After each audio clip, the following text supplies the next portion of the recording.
y nos ubicamos en los versículos 1 y 2 inicialmente. Lucas capítulo 15, y nos vamos a ubicar inicialmente en los versículos 1 y 2. Leemos en el nombre del Padre, del Hijo y del Espíritu Santo. Se acercaban a Jesús todos los publicanos y pecadores para oírle. Y los fariseos y los escribas murmuraban diciendo: Este a los pecadores recibe y con ellos come. Padre del cielo, te damos infinitas gracias, Señor, en el nombre de tu Hijo Jesucristo, por esta palabra tuya, Señor, y por lo que tú quieres en esta mañana enseñarnos a través de la misma, Señor. Tu palabra es vida, tu palabra es verdad, y tu palabra, Señor, trae a nosotros aliento de vida, pero también tu palabra trae el resplandor de tu gloria, y tu palabra es el alimento, Señor, que necesita nuestro espíritu para seguir creciendo. Te damos infinitas gracias por tu palabra, Señor, y ahora te pedimos que ella no se salga de lo profundo de nuestro ser interior. En Cristo Jesús, amén y amén. Muy bien, le preguntaba a Dios cómo terminar este tema de la gracia, de la bendita gracia del Señor. Y después de meditar cada semana de cómo terminar el tema de la gracia, y yo pensaba que el domingo pasado la misionera Giselle había terminado el tema, y yo decía, bueno, ¿qué más tengo para decir? Cuando en el mismo domingo el Señor me daba en mi corazón que hablara sobre Lucas capítulo 15, específicamente del versículo 11 al versículo 31. Es una historia muy conocida, es la historia del hijo pródigo, o conocida como la historia del hijo pródigo. Pero la óptica que ahora Dios me daba no era la del hijo pródigo, sino que ahora la óptica que Dios me daba era la del Dios pródigo. No la del hijo pródigo, sino la del Dios pródigo. Pero también me hablaba de una familia pródiga. O sea, no solamente me hablaba de un padre pródigo, sino que me hablaba de un hijo menor pródigo, pero también me hablaba de un hijo mayor pródigo. O sea, una familia pródiga. También me nacía una inquietud. Bueno, ¿por qué en muchas de las historias de Jesús no aparece la mamá? ¿Usted no ha notado que hablaba un padre, un señor, un hacendado? Pero eso es un tema para investigar. La verdad no lo tengo todavía muy claro, porque incluso cuando le dijeron tu mamá y tus hermanos te buscan, él le dijo: mi mamá y mis hermanos son aquellos que hacen la voluntad de mi Padre. Eso es un tema por investigar, y le prometo que va a salir un cuadernillo de eso, de ese tema, porque cuando a mí me entra una inquietud, yo comienzo a investigar sobre esa inquietud. Entonces, hoy quiero hablar sobre un Dios pródigo, pero quiero hablar también sobre una familia pródiga. O sea, quiero hablar sobre una familia que realmente su corazón lo desperdició. O sea, el padre desperdició algunas cosas, el hijo menor desperdició la riqueza que le dio el padre o la herencia que le dio el padre, y el hijo mayor desperdició el amor del padre. O sea, hubo un desperdicio en esta familia. Y la pregunta que nos haríamos es: ¿por qué Jesús quiere mostrarnos una historia en el cual la gran mayoría de las personas se centraron en el hijo pródigo, pero no se centraron en el Dios pródigo? Y el tema, voy a ser sincero, no es mío. Hace cosa de unos 6 o 7 meses atrás, alguien me regaló un libro y me dijo: pastor, yo creo que este libro va a ser de gran bendición para tu vida.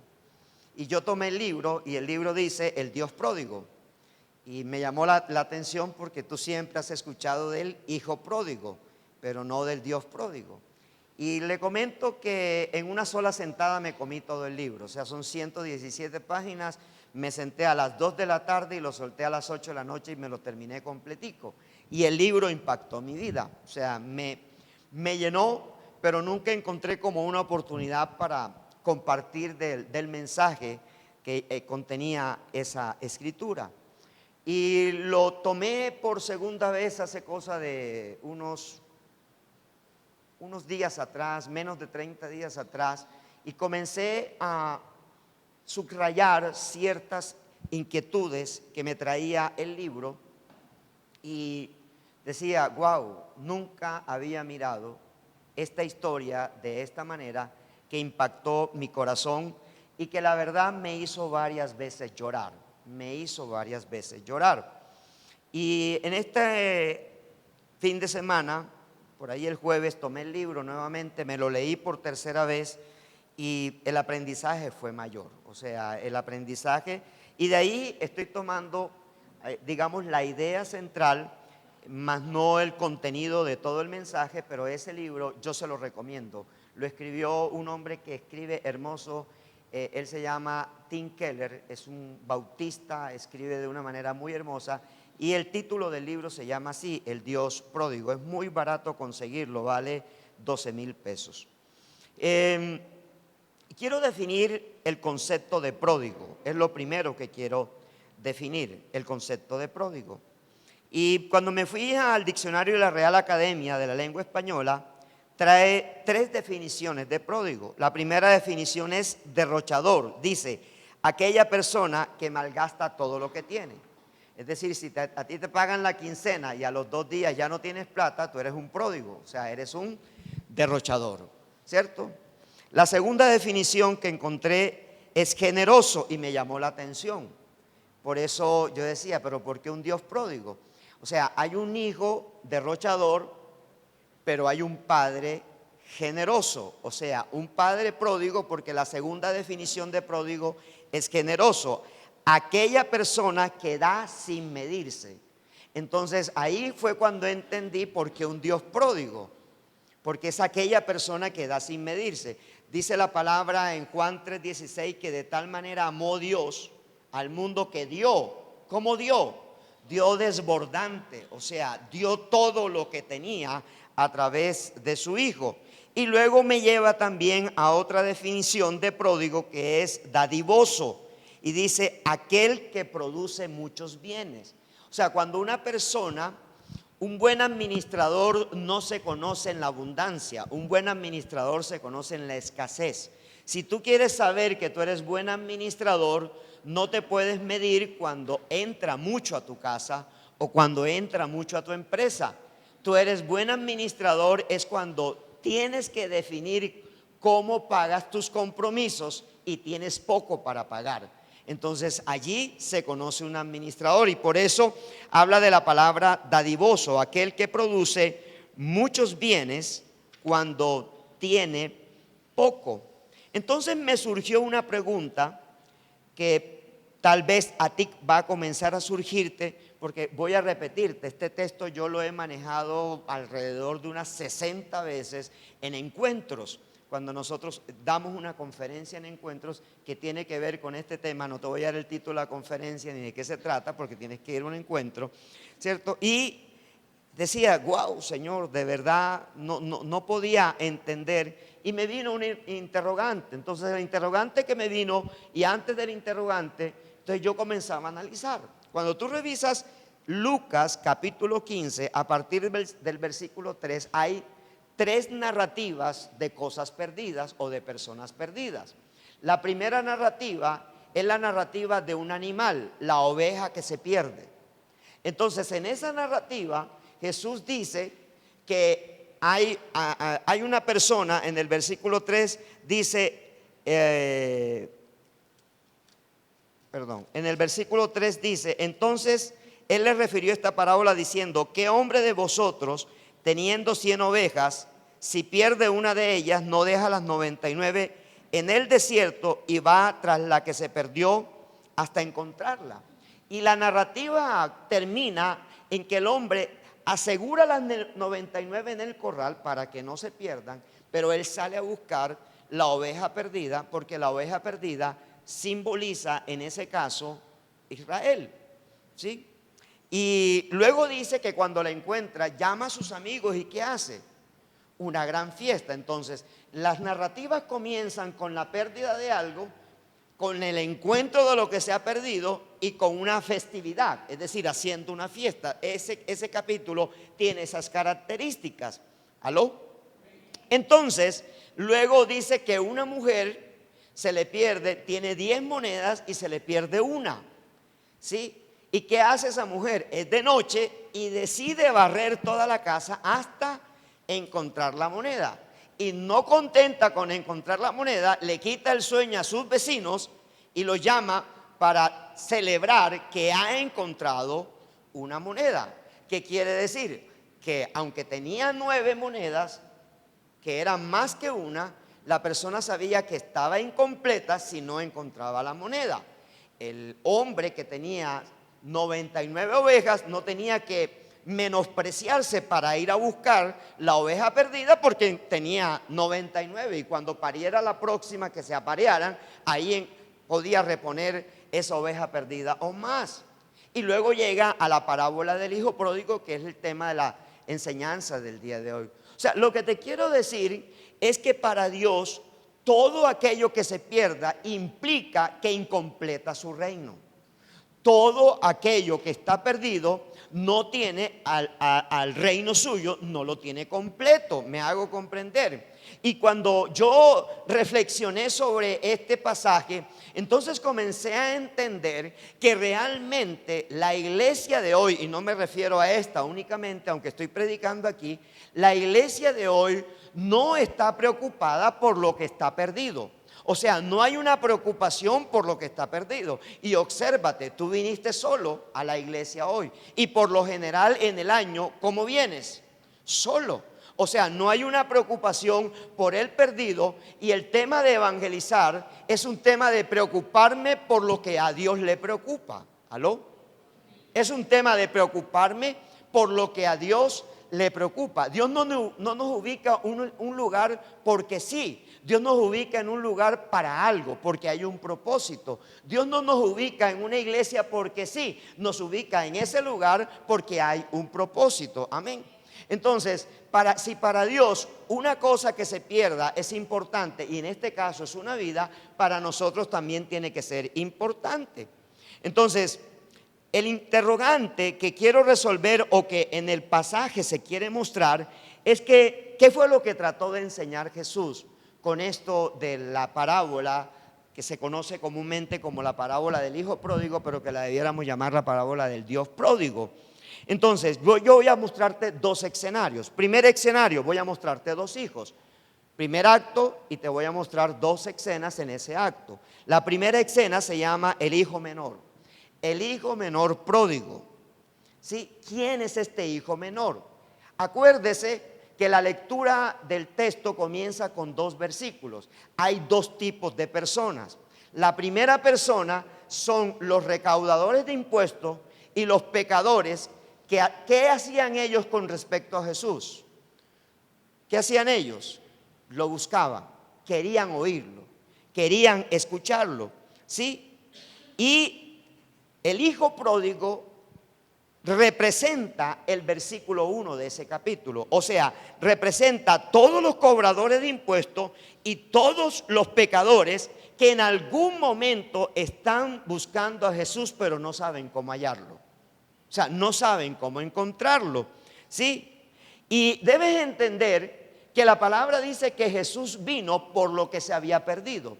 Debes entender que en Lucas también Jesús, cuando habla de Zaqueo y le critican a Jesús porque entra a la casa de Zaqueo, que es cobrador de impuestos y es el que escribe el libro de Mateo, posteriormente el Evangelio de Mateo, recuerda que la gente criticaba a Jesús y siempre le decían a Jesús: si este verdaderamente fuera el Hijo de Dios, no entraría a ese lugar, no permitiría que esa mujer lo ungiera, no se reuniría con esa mujer samaritana. Jesús nunca tuvo una reunión, un consejo de reunión con personas religiosas.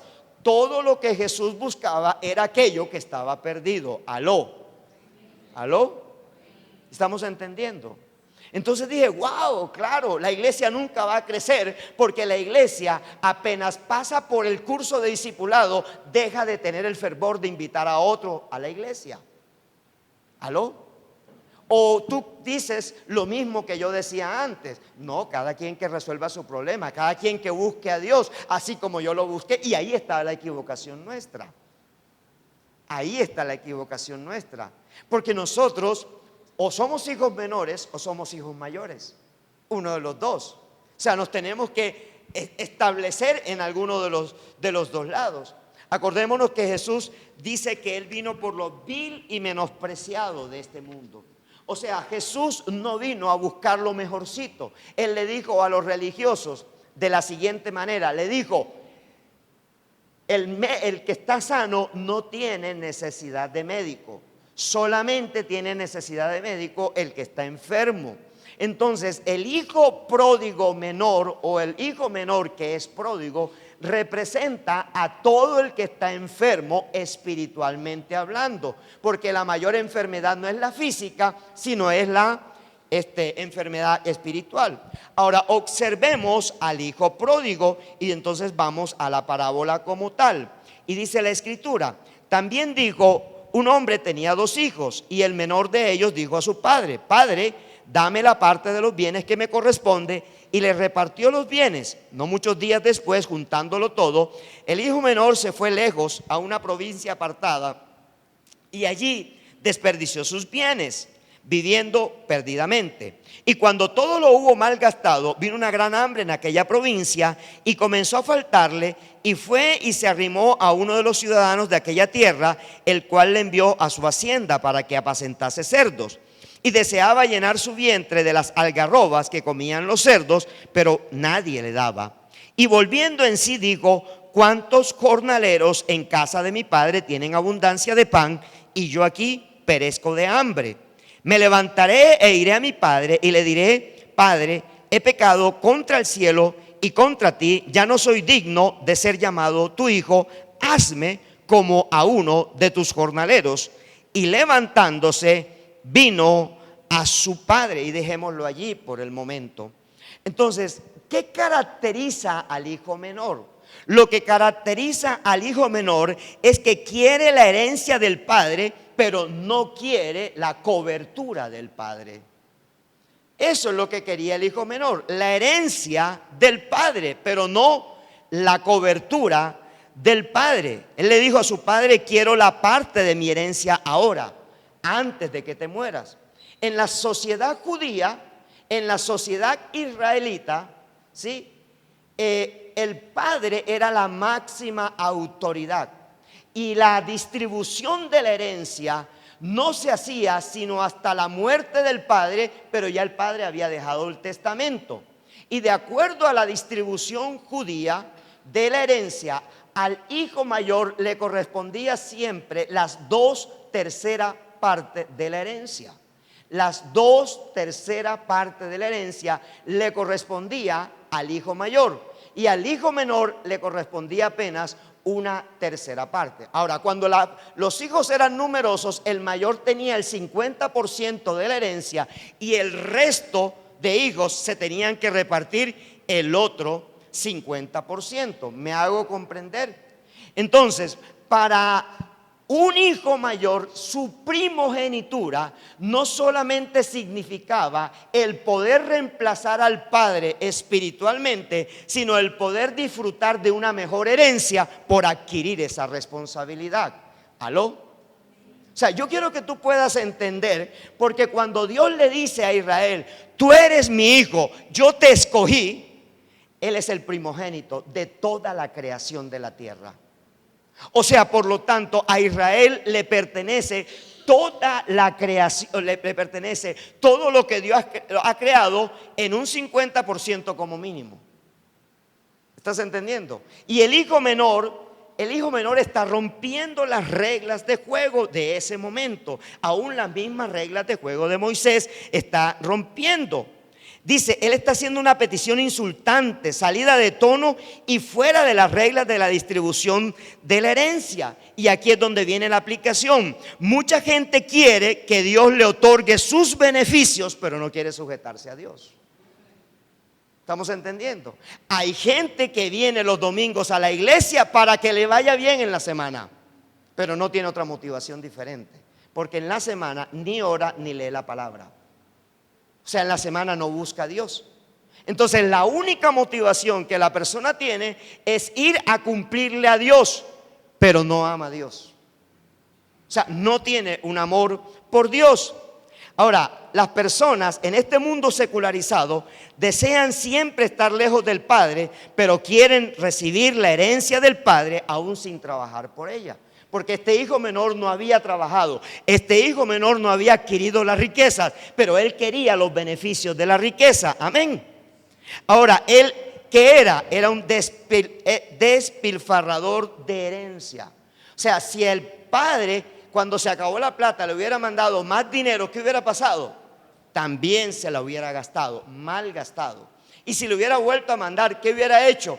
También. Entonces, hay personas que quieren que el pastor les visite para que les saque los chukis que le entraron en su casa.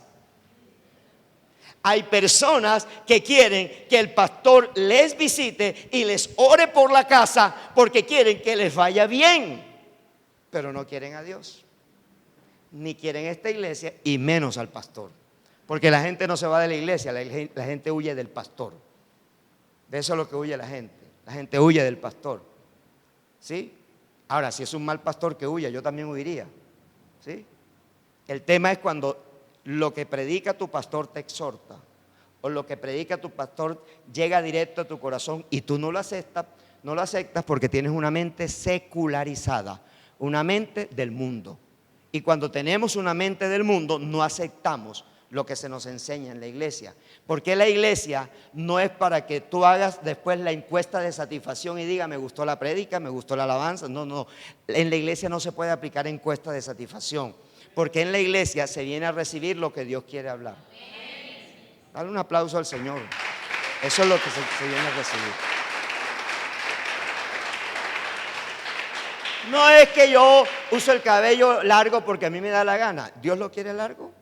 No es que yo me visto así porque a mí me da la gana. ¿Dios quiere que te vistas así? ¿Aló?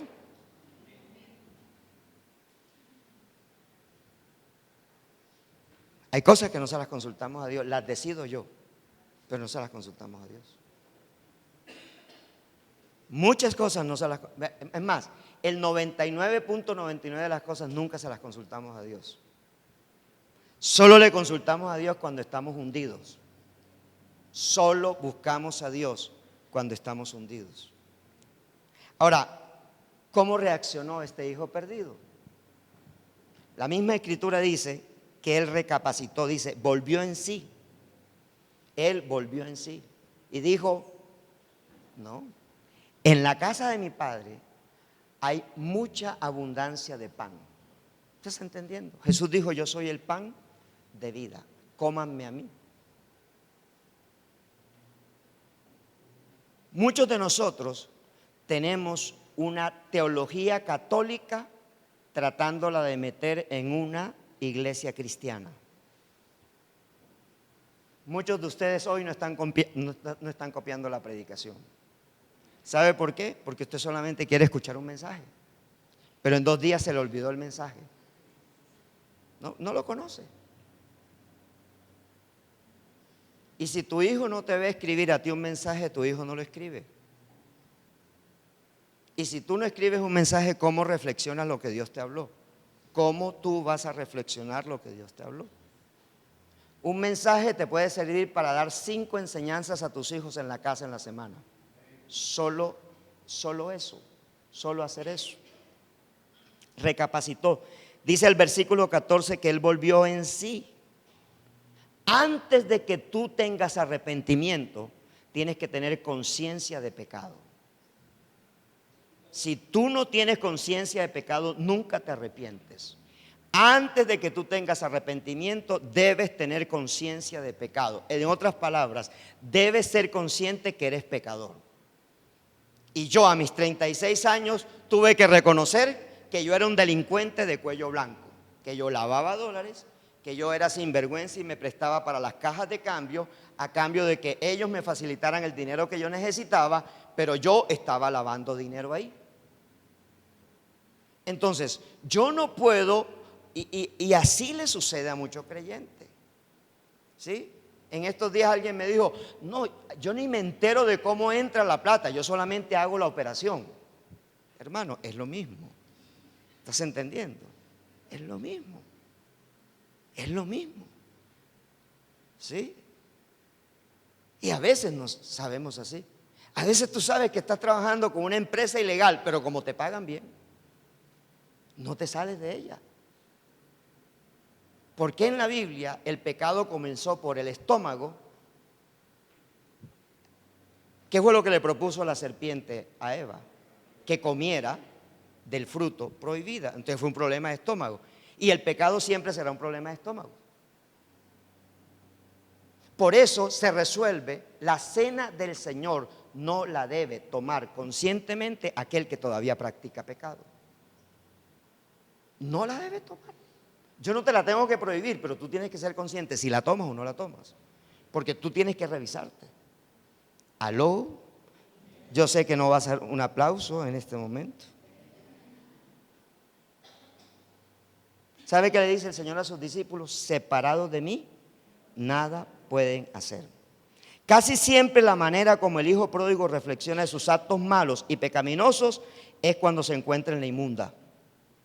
Cuando la esperanza está puesta en los hombres, se desvanece. Tú nunca puedes poner la esperanza en los hombres. Mi esposa siempre me dice, amor, todos los años Dios pone un suplidor en la iglesia. Y es verdad. Nosotros llevamos 15 años y hemos visto 15 suplidores.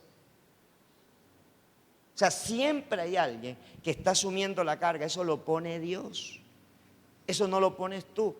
Porque cuando tú dices que tú eres generoso, no eres más generoso que Dios y ya dejas de ser generoso.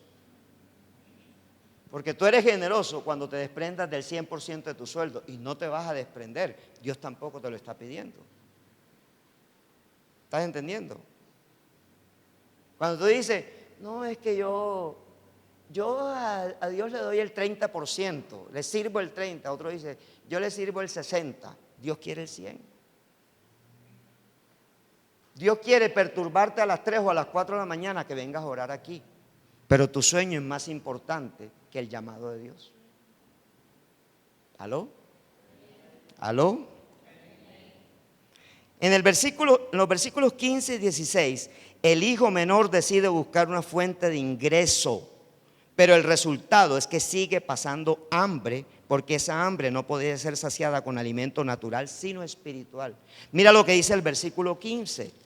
Dice, y fue y se arrimó a uno de los ciudadanos de aquella tierra, el cual le envió a su hacienda para que apacentase cerdos, y deseaba llenar su vientre de las algarrobas que comían los cerdos. Pero ¿sabe qué pasaba? Ni aún le daban algarroba. Porque a veces Dios tiene que endurecer el corazón de Faraón para que tú te des cuenta que eres esclavo. Para que tú te des cuenta que eres esclavo. Cuando alguien me dice, es que este empleo me lo dio Dios y a los 2 años ya no está en la empresa, no te lo dio Dios. Cuando Dios te da algo, jamás te lo quita. Este esposo me lo dio Dios y a los 5 años están divorciados, ese no te lo dio Dios. O sea, lo que Dios da jamás te lo quita y tú tienes que tener la certeza que Dios te lo dio para poderlo decir. Si no, fue tu decisión. Y hay gente que prefiere comer algarroba que del banquete que tiene el Padre servido. Tú no puedes preferir la algarroba. Ahora, lo bueno del hijo menor, tomó la mejor decisión de su vida. En el versículo 18 al 20, este joven entiende que ha cometido un error al salirse de la cobertura del Padre. Muchos esperamos pasar por un mar de dificultades y vernos en el hueco mismo para reaccionar y poner la mirada en nuestro Padre. Ahora, ¿qué hace él? Se arrepiente y decide volver a la casa del Padre. Él reconoce su condición de pecador y él prefiere ejercer el oficio de jornalero, pero dentro de la casa del Padre. Él prefiere el oficio de jornalero, pero dentro de la casa del Padre. ¿Estás entendiendo? Es mejor ser cola de león que cabeza de ratón muchas veces. A veces es mejor eso. Y eso es lo que está explicando el Señor Jesús a través de la parábola de Lucas. Ahora miremos al otro, miremos al hijo pródigo mayor. Miremos al mayor. Va del versículo 25 al 32. Y dice, y su hijo mayor estaba en el campo. Y cuando vino y llegó cerca de la casa, oyó la música y las danzas, y llamando a uno de los criados le preguntó qué era aquello. Él le dijo, tu hermano ha venido y tu padre ha hecho matar el becerro gordo por haberle recibido bueno y sano. Entonces se enojó y no quería entrar. Salió por tanto su padre y le rogaba que entrase. Mas él respondiendo dijo al padre, he aquí, tantos años te sirvo, no habiéndote desobedecido jamás, y nunca me has dado ni un cabrito para gozarme con mis amigos. Pero cuando vino tu hijo, ya no es el hermano, ¿no? Ahora es tu hijo. Cuando vino tu hijo, que ha consumido tus bienes con rameras, con prostitutas, has hecho matar para él el becerro gordo. Él entonces le dijo, hijo, tú siempre has estado conmigo y todas mis cosas son tuyas, mas era necesario hacer fiesta y alegrarnos porque tu hermano, o sea, el padre le dice, no mi hijo, tu hermano. Cuando tú dices que los de afuera no son hijos de Dios, tú te estás haciendo hijo mayor. Por eso es muy peligroso decir que los católicos o los musulmanes no son hermanos. Somos hermanos porque somos hijos del mismo Padre. Y él dice, tú, hermano. No, es que la Biblia dice que el que no tiene el Espíritu de Dios no puede ser llamado hijo de Dios. Un concepto paulino, pero no es lo que está expresando el apóstol Pablo. Porque el apóstol Pablo está llamando a la reconciliación y nos llama a nosotros embajadores de Cristo. Cada persona a la cual nosotros estemos buscando es un hermano nuestro y es un hijo menor de nuestro Padre Celestial. ¿Aló? ¿Sí? Ahora, ¿quiénes conformaban este grupo de personas? Versículo 2 lo dice. ¿Alguien me puede leer el versículo 2 del capítulo 15? Ahí dice quiénes conformaban este grupo de personas. Y los fariseos y los escribas murmuraban diciendo, a los pecadores recibe y con ellos come.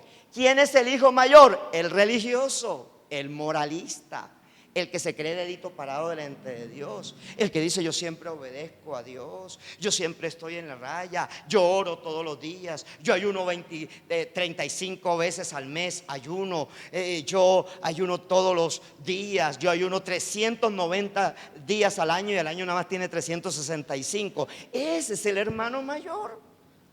El hermano mayor, el que señala, el que te dice eso es pecado, oír música del mundo, eso es pecado, eso es tal cosa. El que te está señalando, el que te dice no te veo leer la Biblia, nunca te veo en la oración a las 5 de la mañana. Ese es el hermano mayor. O sea, el hermano mayor es el que juzga, el que señala, el que critica.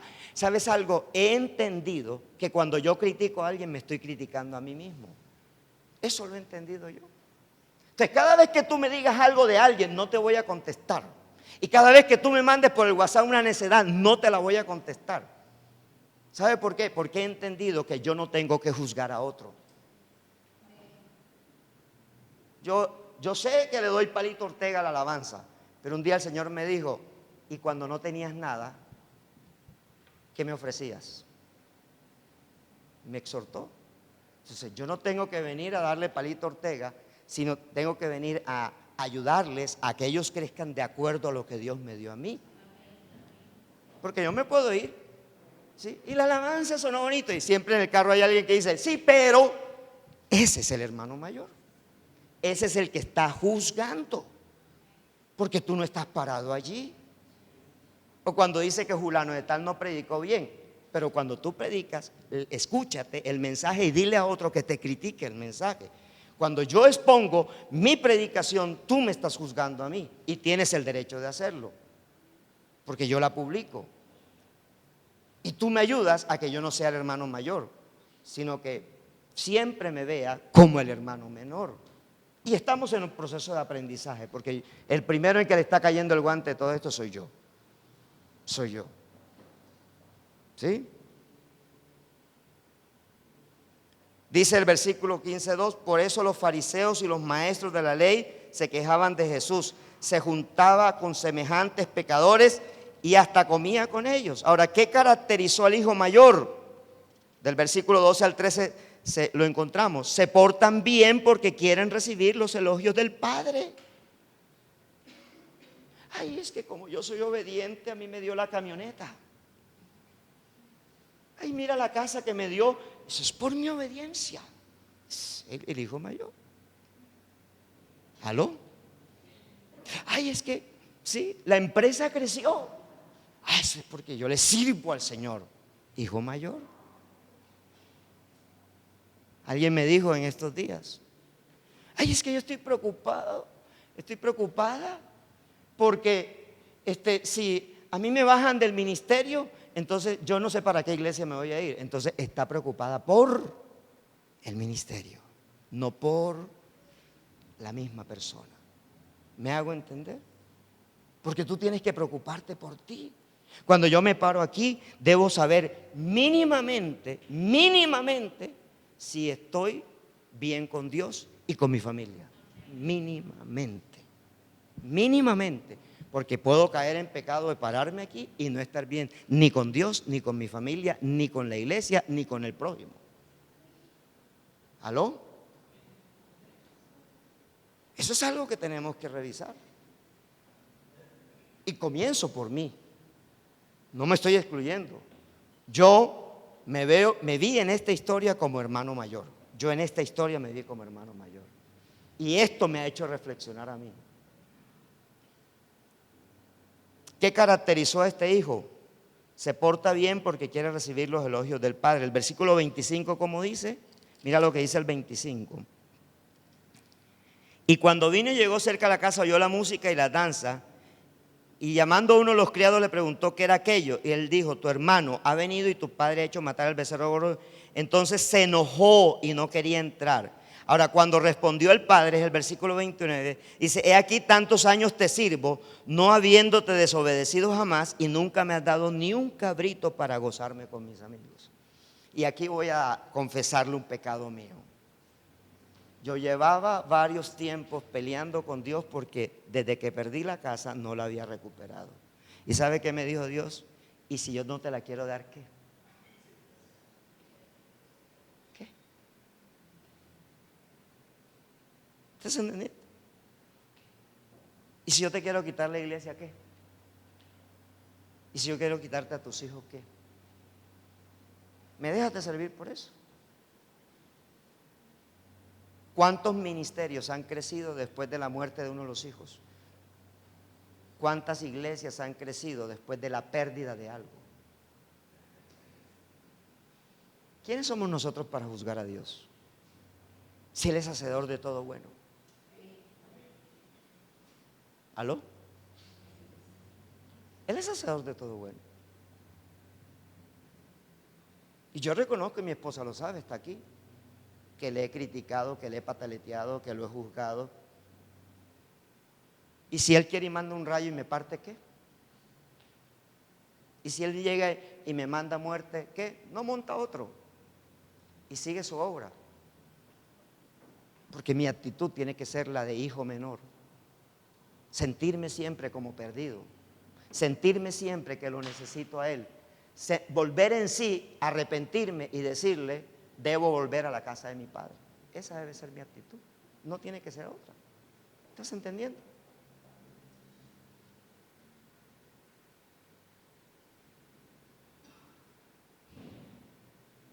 Hay esposos que le dicen a su esposa, un sábado sí, un sábado no. ¿Qué? ¿Y si te la quita qué? O el que dice, como a mí no me toca servir este domingo, no voy. ¿Y si ese día te quita la vida qué? ¿Estás entendiendo? Cuando no vienes es porque tu motivación correcta no es el amor de Dios. O sea, tu motivación correcta es que te vean. Es que te vean. Esa es tu motivación correcta. Cuando tú no le hablas a otro de Cristo, tu motivación es incorrecta. Y cuando tú ves a alguien perdido, y dice el profeta Ezequiel, que cuando yo veo que alguien se pierde y termina muriendo esa persona, la sangre de esa persona me va a ser demandada a mí. Eso no es. ¿Lo dice o no lo dice? Que si yo veo al pecador y no lo confronto, la sangre de esa persona me va a ser demandada a mí. Ahora, yo sé que este ministerio no gusta porque esto es un ministerio confrontador. Nosotros confrontamos. Y nos toca confrontar. ¿Cuántas cosas tú y yo hacemos sin consultarle al Padre? Sin decirle, Padre, esto que voy a hacer es correcto. ¿Aló?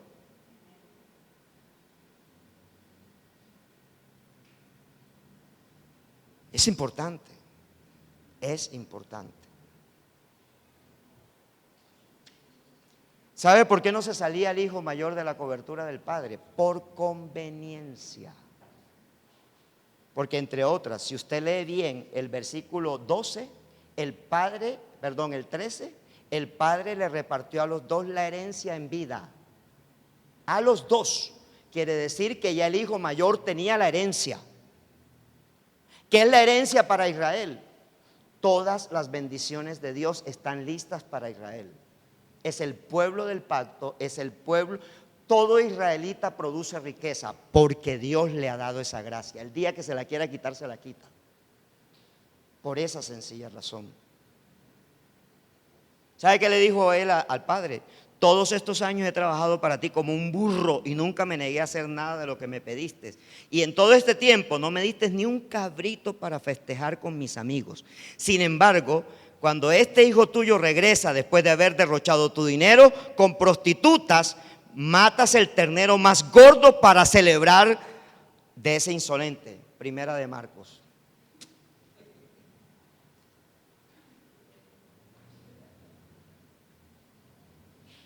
¿Sí? Un día dije, bueno, y pues, tú al pastor Rafael le diste rápidamente 300, 400 almas, ¿y nosotros qué? Yo no soy el que tengo que juzgar eso, yo no. Ni tengo que juzgar lo que otro tiene. Y si alguien tiene una iglesia de 1,000, 2,000, 3,000 personas, yo me tengo que gozar, porque ese también es mi hermano. Ese también es mi hermano. Ahora, ¿cómo reaccionó este hombre, este hermano mayor? No se alegró con el regreso de su hermano menor, es más, lo negó como hermano. Le dijo, ese hijo tuyo. Juzgó al padre porque el padre estaba haciendo un gran festín, lo llamó desperdicio, estás desperdiciando el dinero, y ya lo tenía. Solamente le importa a él, el hijo mayor es egoísta, todo lo quiere para él. Se enojó, prefirió quedarse afuera de la casa y no festejar con el padre. Cuando yo no me veo pecador, soy hermano mayor.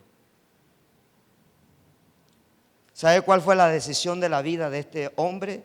Menospreció la invitación del padre de celebrar juntos la resurrección del hijo perdido y encontrado.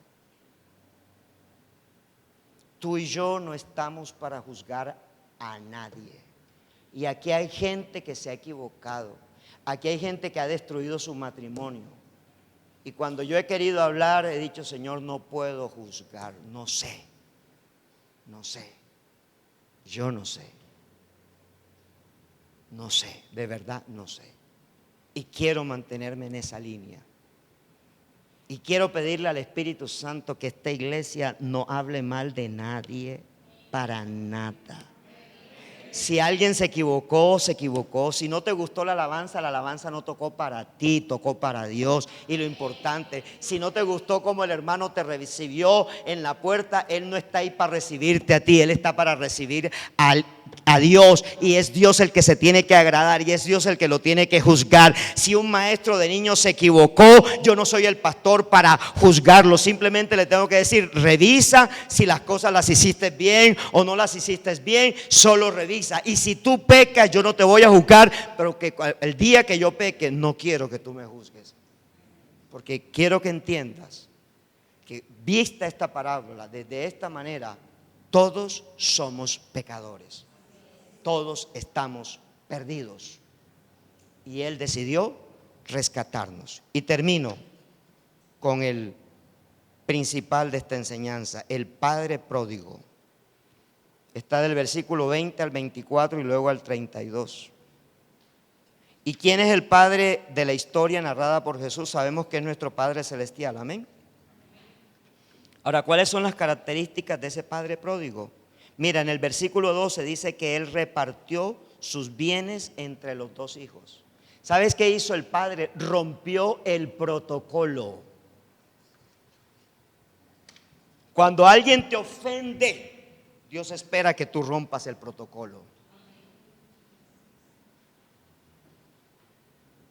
Tu marido te ofendió, rompe el protocolo y ve y pídele perdón. Yo no tengo la culpa, pastor, pero rompe el protocolo. Tu hijo te ofendió, ve y rompe el protocolo. El padre rompió el protocolo. ¿Amén? ¿O no amén? Esta sociedad judía era totalmente patriarcal y autoritativa, por lo cual, si un hijo le pedía, estando en vida, al padre la herencia, el padre tenía el derecho de expulsarlo de la casa y dejarlo sin herencia. Sin embargo, no lo hizo, porque el corazón del padre es distinto. ¿Qué está enseñando Jesús? Que amar al Padre debe ser un acto del amor que realmente sentimos por Él y no por la herencia que tengamos asegurada. No te portes bien para que Dios te bendiga. Pórtate bien porque ya Él te bendijo, que es diferente. En Cristo ya estamos bendecidos. Ahora Él se compadeció de su hijo. Cuando el hijo apareció en casa, ¿sabe qué? En la sociedad judía de esa época, si el padre salía a recibir al hijo que se había ido de casa, el padre era considerado inmundo. ¿Estás entendiendo? El Padre, que es Dios, salió a buscarte a ti. Salió a buscarme a mí. Un 24 de septiembre dijo: no te vas a ahorcar, no te vas a lanzar de un séptimo piso. Ven, yo te abrazo. Él salió a abrazar. Por eso no somos nadie para juzgar a otra persona. Por eso no somos nadie para señalar a otra persona. Los errores que tú ves en la otra persona, tú lo tienes primero. Cada error que yo señalo de otra persona, yo lo tengo primero. O sea, cada vez que yo demarco lo que otro no sabe hacer, es porque yo tampoco lo sé hacer.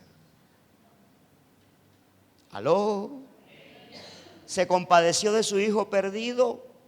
La compasión de Dios es su primera muestra de su gracia amorosa. No podemos experimentar la gracia de Dios sin antes reconocer que no tenemos méritos propios para recibirla, dice el versículo 20.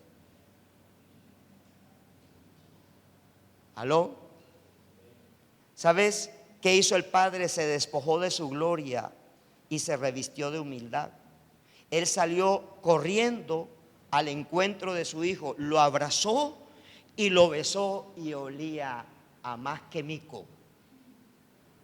O sea, el olor de ese, imagínate que venía de cuidar cerdos. ¿A qué olía? Olía a cerdo. Y cuando Él nos encontró a nosotros, olíamos a lo mismo que ese hijo. Idéntico o peor que ese hijo. A eso olíamos nosotros.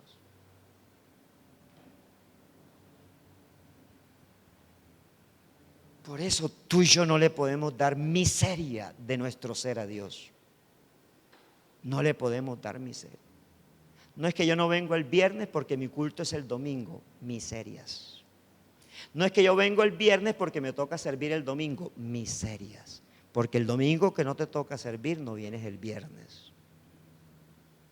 No es que a mí me toca cada 15 días y entonces el domingo que no me toca yo armo el plan. Miserias al Dios que lo ha dado todo. Al Dios que lo ha desperdiciado todo. Espero que me sigan amando. ¿Sabe cómo reaccionó el padre?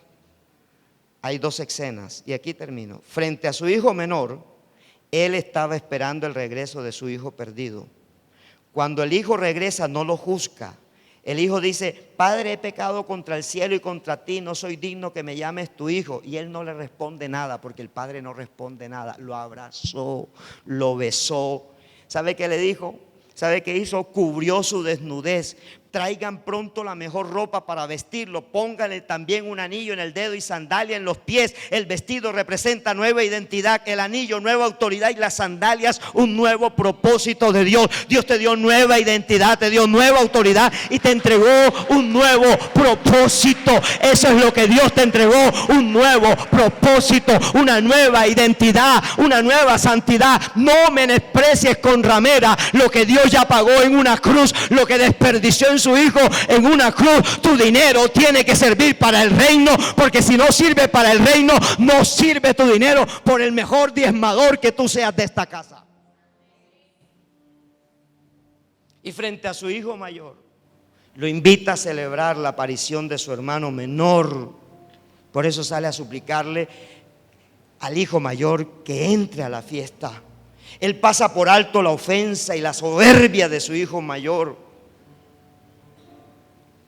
Da una explicación del porqué de su manera de recibir a su hermano menor en el versículo 32. Y dice: pero teníamos que hacer fiesta y alegrarnos, porque este hermano tuyo, no dice este hijo mío, este hermano tuyo estaba muerto, pero ahora ha vuelto a la vida. Se había perdido, pero ya lo hemos encontrado. ¿Estás entendiendo? Ponte en pie, iglesia. Voy a leerte la conclusión textualmente como el Espíritu Santo me la dio. Cuando estaba terminando este mensaje, el Espíritu Santo me preguntó: Marcos, ¿a cuál de los dos hijos te pareces hoy día? Y mi respuesta fue: Espíritu Santo, solo tú lo sabes, pero yo también lo sé. Yo todavía soy hijo mayor y tengo que renunciar a ese espíritu de hijo mayor. Tú tienes que renunciar a ese espíritu de hijo mayor. Juzgar, criticar, señalar. Mira, con mis hijos yo me he tenido que tragar palabra por palabra de muchas cosas que he predicado, porque Dios me está enseñando a ser hijo menor. Hijo menor. Y quizás tú que lideras grupos, Dios te va a hacer tragar muchas de tus palabras, porque Dios quiere que tú seas hijo menor, dependas de tu Padre y entiendas que las misericordias de Dios son nuevas cada mañana. Y dice en Lamentaciones el profeta Jeremías: si no fueran por sus misericordias, ya nos hubieran destruido. Son las misericordias de Dios las que nos sostienen. Las que nos sostienen. No juzgues a tus hermanos, no juzgues a tu papá, no juzgues a tu mamá, no juzgues a tus compañeros de trabajo. No los juzgues. Hazte hijo menor. Hagámonos hijos menores. Me llama poderosamente la atención que las personas que más seguían a Jesús no eran los encumbrados religiosos y maestros de la ley de su época. Sus seguidores fueron personas desechadas y menospreciadas por el sistema religioso y político de su pueblo. No en vano el evangelista Juan dice, y se me perdió aquí, pero dice: a los suyos vino, mas los suyos no le recibieron. Pero a los que le recibieron, Él les dio la potestad de ser hechos hijos de Dios. Regresa a casa. Regresa a casa. Esto no ha terminado porque Dios me ha invitado a escribir y a investigar lo que significa comer. Así que va a salir un cuadernillo antes que finalice este año de por qué comer. Y lo que tú y yo peleamos todos los días, ¿cómo conseguimos la papa? La papa es lo que sobreabunda en el reino, en la casa del Padre. No la busques a tu manera porque fracasas. Porque mucha gente fracasa en su profesión, en sus empresas, en sus hogares, porque están buscando hacer las cosas humanamente y no bajo la dirección de Dios. Padre del cielo, yo te doy gracias en esta mañana, Señor, por tu poderosa palabra. La presento delante de ti, la he presentado, Señor. Ahora, Señor, haz con ella a través de tu Espíritu Santo conforme propusiste, y así como hiciste conmigo, Señor, ahora haz con tu pueblo, Señor. Ayúdanos, Señor, a entender que somos tan miserables como ese hermano mayor, que somos tan miserables como ese hermano menor, pero tú eres el Padre pródigo, Señor, el Padre que un día saliste a nuestro encuentro, nos limpiaste, nos bañaste, nos cambiaste el vestido, nos pusiste un vestido nuevo, nos pusiste, Señor, un anillo nuevo, nos pusiste sandalia nuevo y mataste un becerro, Señor, porque para ti yo era la oveja perdida, para ti, Señor, yo era la moneda perdida, y para ti, Señor, yo era el hijo menor perdido, Señor, pero me encontraste, hiciste fiesta, llamaste a los ángeles, Señor, y has hecho, Señor, en el cielo una gran fiesta. Así que, Señor, de aquí en adelante, Señor, será tu poderosa palabra la que pondremos en obra en nuestra vida, en Cristo Jesús. Amén.